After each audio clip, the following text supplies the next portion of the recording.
Using the appliance for the first time.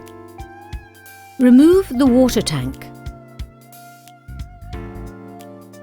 Fill to the max line with fresh water.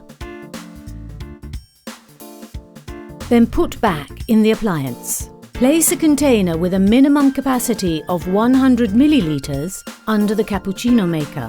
Plug the appliance into the main socket and place the main switch on the back of the appliance in the 1 position. The steam button light flashes on the control panel. Turn the steam dial to the 1 position. The appliance delivers water from the cappuccino maker, then goes off.